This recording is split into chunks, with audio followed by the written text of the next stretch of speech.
right, there he goes. This is Draconian Combat, episode 106. We're here with Ian and Hibbs. How you doing, bro? Doing good, doing good. So right off the jump, I'm gonna ask you. I've been curious. I've been following your career. Can you give the people an update on your injury, the recovery, and when we can plan to see you back in the ring again? Yeah, so we're at the tail end of like the recovery process. I'm getting cleared June 3rd, or like I hope to be getting cleared June 3rd. Okay, Basically what happened, I got a spiral fracture in my tibia back in November. I got surgery. I got a tibial nail and then some screws, and I just got those screws removed in April. So I've done PT, I've done all the things. We're pretty much at the tail end of it. We're almost back. We're kicking. We're grappling. Um, yeah, so we're pretty much back. got you. When can we plan on seeing you again? And then I understand that possibly we're looking at maybe a couple more AMI fights before going pro. Yep. So I do have a Apex grappling match I'm gonna do in July. Just gonna do a couple grappling to get the ring rust off a little bit. I plan on doing a couple more AMI fights. My goal this year is to do a kickboxing AMI fight and a MMA AMI fight, and then look to go pro probably next year, around like Okay, kind of the springtime. got you. Those that kickboxing and that AMI, I would assume the AMI MMA fight's going to be in Peak.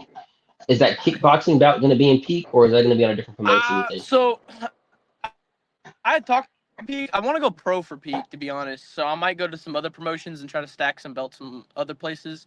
Okay. I'm looking at like Synergy or like AKA. Those are I think AKA AKA is been like a popping Louisiana off, bro. promotion. They've been Yeah, popping off for a they've had some minute, good guys, and I fought some guys from there. And so I want to get those belts, and that'd be good on my resume. bro. I would love to see you on AKA. What I like about AKA too is that shit's free on YouTube. So like Facts. when And they got when some scraps on any there.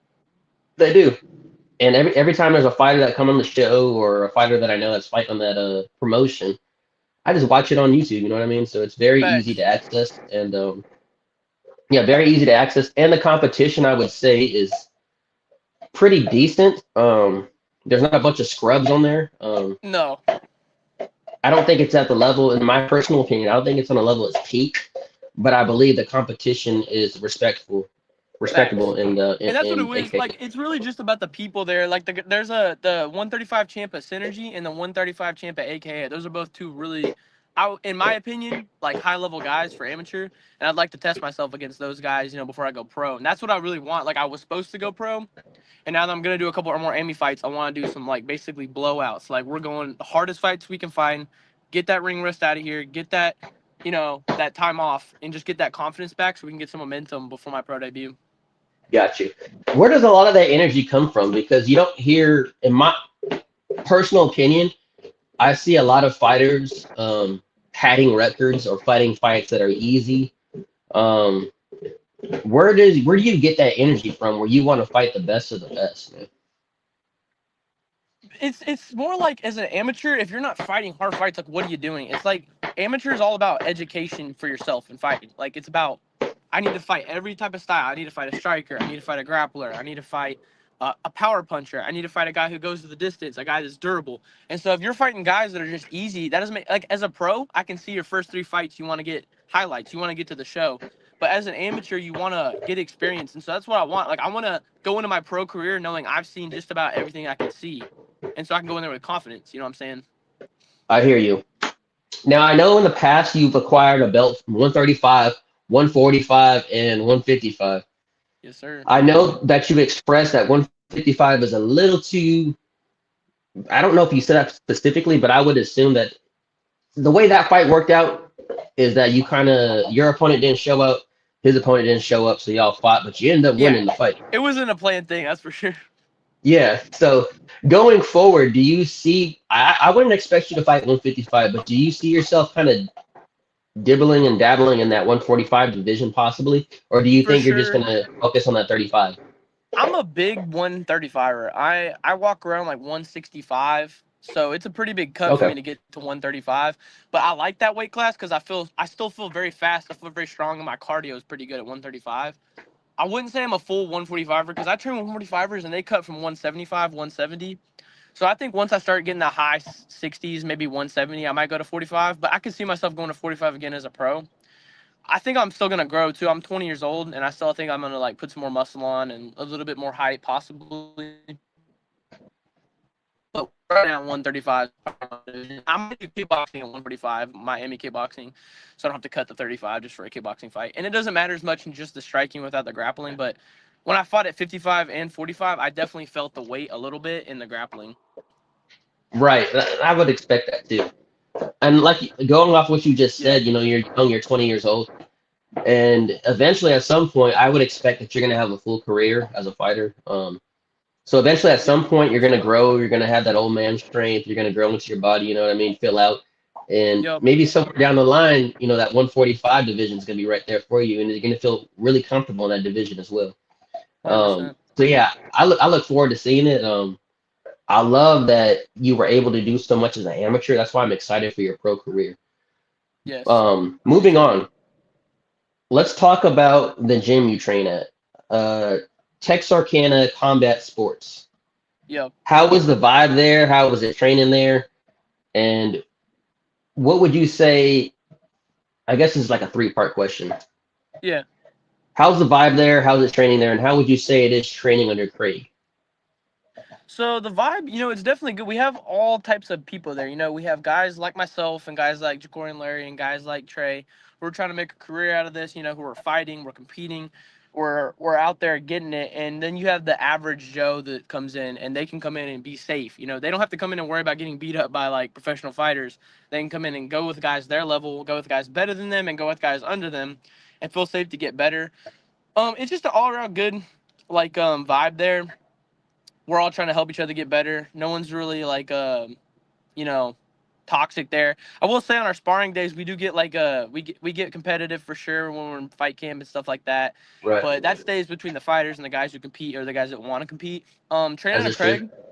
Craig. Under Craig is great. He's a lot of experience. He's been to the top shows. He's been grappling, wrestling since he was just like a little kid, like 7 years old, and he's been wrestling in spots like Europe. So he's got that deep wrestling that a lot of our guys there have a lot of confidence when we go into fights that we have that type.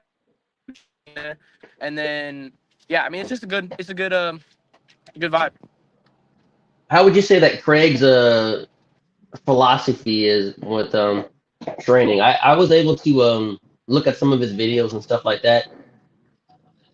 He kind of resembles because I wrestled in high school, and in high school they didn't sugarcoat anything. They made sure our shit was hard ass practices, and they made us know if you want to do this, it's not going to be easy. How would you say that Craig's influence on you guys as fighters at that gym has really how would you value that? Because I know your fighting style in itself, you being so young, you're very locked in, you're very, I would say, talented, and you take it very serious. How would you say that Craig's philosophy in that gym kind of affects you guys as fighters? It's definitely a big part of my preparation, and he's got a lot of good stuff when it comes to psychology and mental stuff.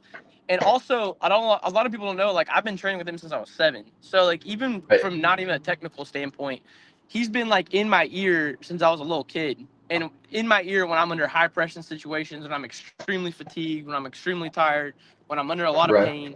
So it's whenever we're fighting, not even a skill standpoint, when I'm about to fight, there's certain words he can say and certain tone he can say them in that really just locks me in. Or if I'm going to fight and I'm in deep waters, when he uses that certain tone or certain words, I lock in, and I press forward. So definitely from the psychological standpoint, it's very deep, and he has a lot of good stuff that he gives to the fighters there. And then even from a skill standpoint, he doesn't force anybody to have a certain style. Me and Trey are two completely different fighters. We don't fight at all the same. And he doesn't make us do a certain thing that maybe he's good at. What we're good at, he's going to build off, or he's going to give us tools that help our type of style. You know what I'm saying? Yeah. No, of course. I actually like coaches that do that because, even when I was competing, I don't compete no more. But I definitely had an awkward style, and the coaches, luckily, that I was around, instead of trying to change it, they kind of, all right, let's take what you're good at and let's try to mold it to make it a little bit better. Let's tighten up the your hands, keep them up. Let's tighten things up, but let's not change your style entirely. So I can definitely respect That's another something thing like. too. Even when we get success, he doesn't let that like. A lot of coaches will turn into yes men. He's still gonna tell me like, "Hey, get your hands up, or oh, you're doing this, or you're doing that wrong." That's very important. I feel like, and for the fighter, as soon as they start getting success, a lot of times the coaches start to think that they can't tell their fighter something, or use a certain tone, and that's something that we definitely keep, especially in fight camp. It's we keep it dark and we keep it real in fight camp. No, that's how it should be for sure. Speaking of keeping it dark, I don't want to keep you too long. I know you got shit to do, Yeah, but fighter trash talk. So I'm bringing this up because I want to know your opinion on it. Right now, there's a fighter heavyweight named Josh Hokett, and yeah, he talks a lot of shit. And at the press conference at the UFC White House press conference, I believe he told Alex Pereira, "I want to shama on your mama and yeah. give you a golden shower." So when it comes to combat sports, is there a limit to trash talk when it comes to talking about family, wife, kids, or at Yes. the end of the day, is it like you got to compete? So it is what it is. What's your I opinion on think that? at the end of the day in war, women and children need to stay out of war, and that should be Okay, like law for everybody. I But respect that. if you bring it into there, then we're not doing war. It's war, but it's at a point where we're deep into this, and this is super emotional, and now it's personal. A lot of trash talk we don't if we don't bring that up, it's all just competitive trash talk. Like we're about to fight, and I'm letting you know what I'm gonna do to you. You start bringing women and children into it, and then it's just kind of like, or you bring family into it, and then now that's war. You know what I'm saying? And with the Josh Hokett stuff, it's like there's two sides to it. It's he just only has two fights in the UFC, but everyone's talking about him, and now he's on the White House card. So Right. it's definitely worked. Like he's definitely gonna make a ton of money now, and he didn't have to work as hard as the guys that didn't talk. Because if he would have gone out there and had two performances, but he didn't talk, he probably would have a couple more fights. He wins his next fight, he's probably getting a title shot. And No, so, you're probably you're but 100% right. he cannot chill now when he's in public. If someone sees him, he has to do that. Anytime he goes on an interview, he has to do that. So it's energy. He has to keep that 24/7, And so it's a personalities like that.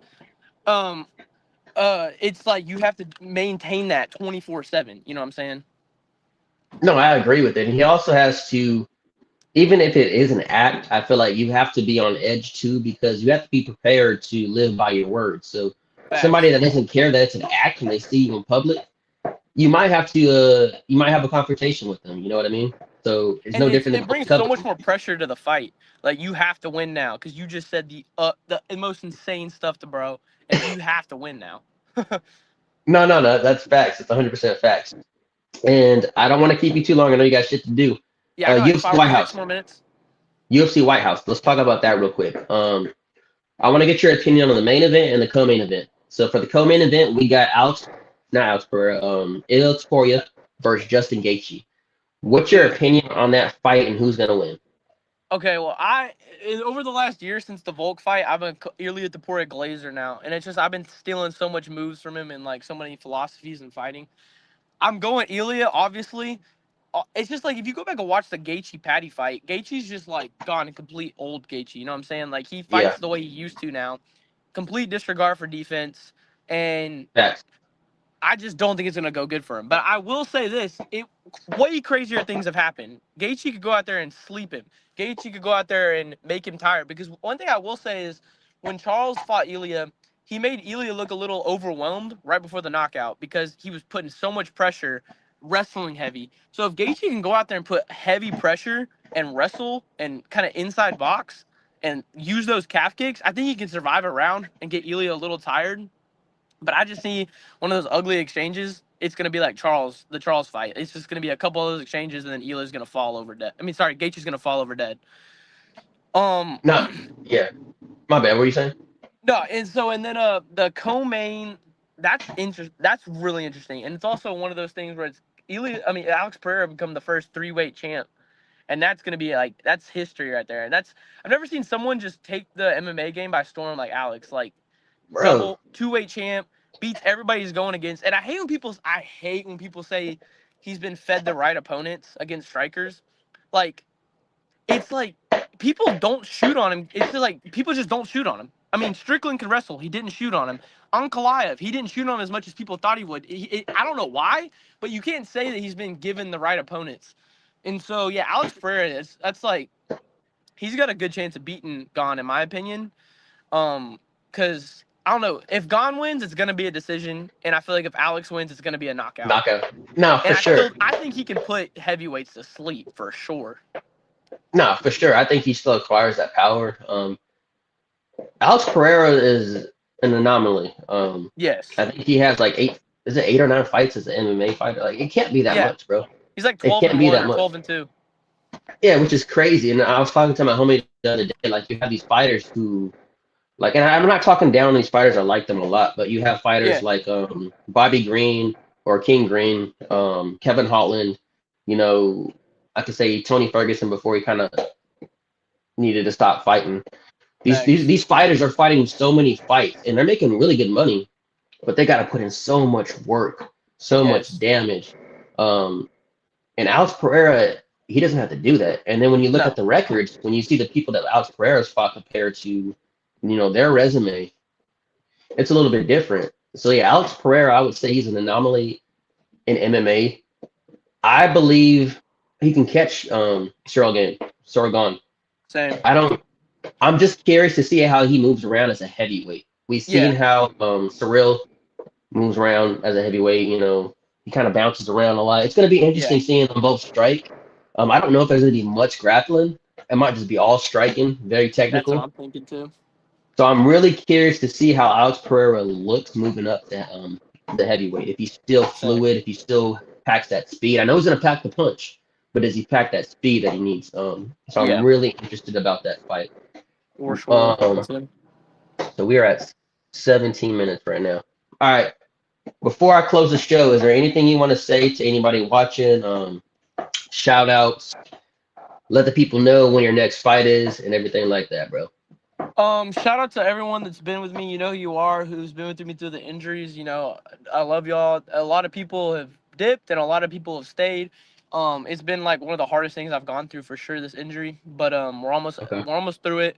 I'm looking to probably fight September, October, and then December. I want to get momentum. I want back-to-back so I can go pro. So probably October at the earliest, maybe September, and then December. Those 2 fights, and then probably early next year, and then go pro around springtime next year. If you go follow me on TikTok, Instagram, YouTube, we're posting content, a lot of vlogs, trying to get that going. So if you want to support me, go give a follow. That helps so much more than you guys know. And that's about it for me, man. On TikTok, are you Ian Hibbs? Yeah, Ian Hibbs on everything. It'll probably come up pretty easily. If not, all right, for sure. MMA after that. Got you. I'm gonna add you. I look forward to your career, man. I hope you do well. I'm really excited to see you go pro because I know you acquire the talent and the discipline it takes to do the sport. And I know that you're really dedicated to this. I can always respect somebody. Like, I was never as dedicated as I like to fight, but I was not dedicated like someone like you. So I respect it. I'm looking forward to it. I look forward to sponsoring you.